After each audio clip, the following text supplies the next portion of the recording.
Hello everyone, welcome back to the YouTube channel Dr. Alam Services.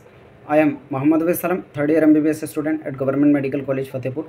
अभी इस video में बात करने वाले हैं यूपी आयुष काउंसलिंग के बारे में और कुछ इंपॉर्टेंट अपडेट्स, और उसके साथ ही जो प्रीवियस वीडियोस में डाउट्स रहे उनको भी कवर करेंगे।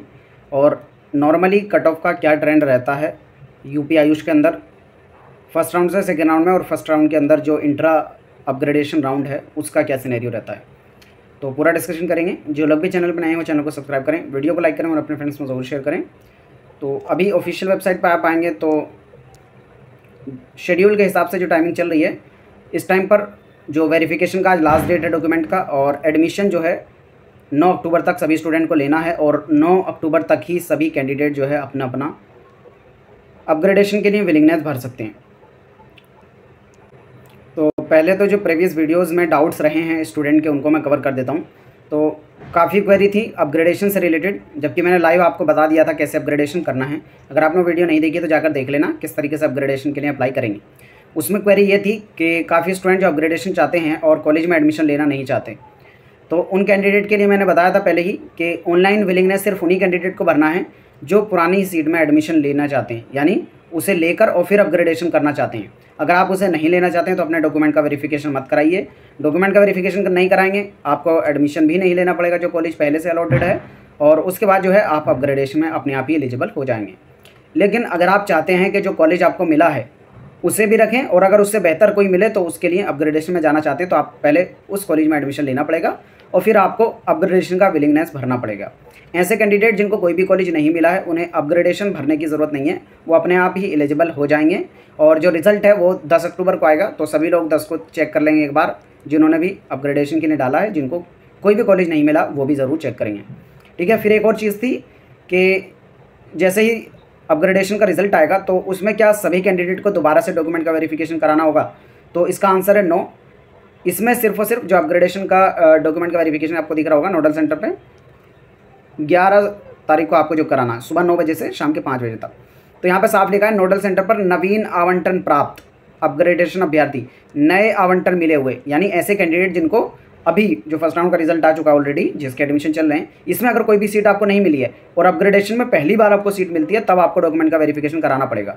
लेकिन ऐसा केस जैसे आपको अभी ऑलरेडी कॉलेज मिल चुका है और आप डॉक्यूमेंट का वेरिफिकेशन करा चुके हैं, तब आपने डाला था, यानी आपका डॉक्यूमेंट का वेरिफिकेशन एक बार ऑलरेडी हो चुका है, तो आपको दोबारा से डॉक्यूमेंट का वेरिफिकेशन कराने की ज़रूरत नहीं है। आप डायरेक्टली अपना अलॉटमेंट लेटर डाउनलोड करेंगे और जो भी अपग्रेडेड कॉलेज है वहाँ पर जाकर एडमिशन ले लेंगे। लेकिन पहली बार मिला है तो आपको जो है वेरिफिकेशन कराना होगा। सिर्फ एक दिन के अंदर अंदर ही, यहाँ पर सिर्फ एक दिन का ही टाइम स्टूडेंट को मिलता है, ठीक है। और अगर नहीं करा पाते हैं इस टाइम पे तो फिर आप जो है अगले राउंड में चॉइस फिलिंग कर सकते हैं। काफ़ी स्टूडेंट ऐसे हैं जिन्होंने चॉइस फिलिंग में जो ऑर्डर डाला था उसमें उनको फर्स्ट चॉइस मिल गई है। तो देखो अभी जो अपग्रेडेशन का रिजल्ट आएगा ये इंट्रा अपग्रेडेशन है, ये मैंने पिछली वीडियो में बताया था। इंट्रा राउंड के अंदर जो अपग्रेडेशन है इसमें आपको अगर पहली चॉइस मिल चुकी है तो इससे ऊपर तो कुछ मिलेगा नहीं, तो आपका वही कॉलेज फाइनल है। तो आप अगर अपग्रेडेशन के लिए उससे आगे जाना चाहते हैं तो राउंड 2 में दोबारा से चॉइस फिलिंग करना, राउंड 2 में दोबारा से चॉइस फिलिंग करने का मौका मिलेगा। फिर उसमें जो आप जिस तरीके से भी चॉइस फिलिंग करेंगे उसके अकॉर्डिंग आपको कॉलेज अलॉट होगा। तो यही ज़्यादातर स्टूडेंट की क्वेरी थी जिनको मैंने यहाँ पर कवर कर लिया है। अगर आप जो पिछली वीडियो थी और जो इस वीडियो है इन दोनों को अगर पूरा सही से देखेंगे तो कोई भी डाउट मुझे नहीं लगता आपका बचेगा अपग्रेडेशन से रिलेटेड। तो अभी हम चलते हैं कि नॉर्मल कट ऑफ का क्या ट्रेंड यूपी के अंदर रहता है इंट्रा राउंड अपग्रेडेशन में और राउंड 2 के अपग्रेडेशन में। तो इसके लिए मैंने जो लास्ट ईयर की कट ऑफ थी ऑफिशियली यूपी आयुष काउंसलिंग की तरफ से जो निकाली गई थी राउंड 1 की और उसके इंट्रा अपग्रेडेशन की, वो आपके सामने मैं लाया हूँ। इससे आप आइडिया लगा सकते हैं। अब एग्जैक्ट कट ऑफ जो है मैं यहाँ पर नहीं बता पाऊँगा, उसका रीज़न ये है, देखो कट ऑफ डिसाइड की जाती है बहुत सारे फैक्टर्स पे कि कितनी सीट्स वैकेंट हैं, कितने एप्लीकेंट ने अप्लाई किया है, ये बहुत सारे पैरामीटर्स होते हैं, और उसके साथ भी कैटेगरी की कितनी सीट्स हैं, उसमें आपकी कैटेगरी के कितने बच्चे हैं, तो ये सारी चीज़ें डिसाइड करती हैं कि आपको सीट मिलेगी या नहीं मिलेगी। तो जैसे हमने जो मेरिट लिस्ट का एनालिसिस किया था फर्स्ट राउंड की, उसके बाद मैंने कहा था कि कट ऑफ जो है लो रहेगी। तो उसमें BAMS में तो जैसा हमने एक्सपेक्ट किया था वैसा रहा, लेकिन BHMS में काफ़ी हाई चली गई। तो वो कोई नई चीज़ नहीं है कि थोड़ा डेविएट हो जाना नॉर्मल एक्सपेक्टेशन से, क्योंकि हमने उन चीज़ों को नॉर्मल पैरामीटर जो लास्ट ईयर के रहे थे उसके बेस पर बनाया था। उसी के बेस पर देखेंगे तो BMS की तो एकदम सही चली गई, लेकिन BHMS की देखें तो हाई चली गई। तो उसका एग्जैक्ट रीज़न तो कोई भी नहीं कह सकता, उसमें बस यही है कि जो इस साल के कैंडिडेट हैं उन्होंने BHMS को ज़्यादा लेना चाहा है, इस वजह से जो है कट ऑफ ऊपर चली गई। पिछले साल इतने स्टूडेंट ने उसको चूज़ नहीं किया होगा BHMS से, इस वजह से कम रैंक पर भी मिल गया था। अदरवाइज़ आपने देखा होगा मेरिट लिस्ट में तो नंबर ऑफ कैंडिडेट डिक्रीज हुए थे इस साल, और उसी के बेस पर हमने बताया भी था पूरा प्रूफ देकर के जो है कट ऑफ डिक्रीज होने के पूरे चांसेस हैं, जो BAMS और BOMS में दिखा भी, लेकिन BHMS में अनएक्सपेक्टेडली हाई चली गई। अब आगे का क्या एक्सपेक्टेड है, तो आगे का एग्जैक्ट कट ऑफ इसलिए हम नहीं बता सकते कि अभी फर्स्ट राउंड में कितनी सीट्स खाली रहेंगी, कितनी राउंड 2 में पार्टिसिपेट करेंगी, नए कॉलेज ऐड होंगे कि नहीं होंगे, सीट बढ़ेंगी या नहीं बढ़ेंगी, तो ये तो हमें अभी कुछ भी नहीं पता है, तो उसकी वजह से एग्जैक्ट कट ऑफ नहीं बता सकते। लेकिन जो लास्ट ईयर ट्रेंड रहा था वो मैं बता देता हूँ।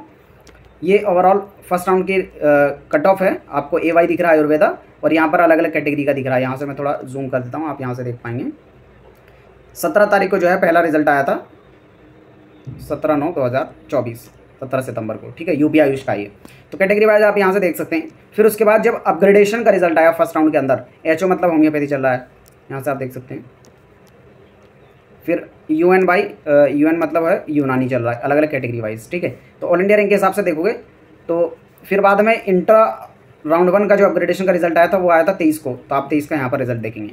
तो फर्स्ट राउंड के अंदर जो इंट्रा अपग्रेडेशन है पिछले साल के हिसाब से देखेंगे तो ओवरऑल कट ऑफ डिक्रीज होगी इंट्रा राउंड के अंदर, यानी जो अभी रिजल्ट आएगा 10 तारीख को, उसमें जो है कट ऑफ जो अभी फर्स्ट राउंड में रही है उससे कम ही जाएगी, ये 100% श्योर है। क्योंकि इसमें कुछ ना कुछ कैंडिडेट, चाहे 1 छोड़े, 2 छोड़े, 10 छोड़े, कुछ ना कुछ कैंडिडेट ज़रूर छोड़ेंगे। तो और नए कैंडिडेट तो अभी ऐड हो नहीं रहे, जो फर्स्ट राउंड में रजिस्ट्रेशन कर चुके थे वही हैं, वही कैंडिडेट तो अप्लाई करेंगे, कोई नया कैंडिडेट नहीं आ रहा है। तो डेफिनेटली कट ऑफ जो है इंट्रा राउंड के अंदर डिक्रीज होगी।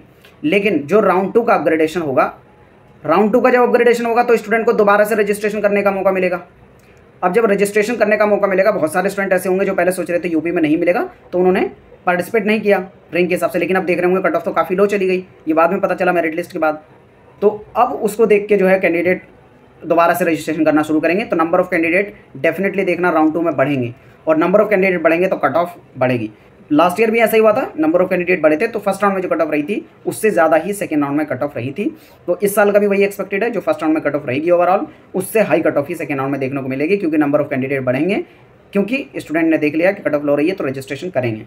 बाकी जो लोग ऑल इंडिया की सीट छोड़ना चाह रहे हैं वो इस बात को जरूर ध्यान में दें कि UP में पिछले साल भी सेकंड राउंड में कट ऑफ बढ़ी थी, इस बार भी एक्सपेक्टेड है कि बढ़ जाए। तो ऐसा ना हो आप ना उधर के रहें ना इधर के रहें।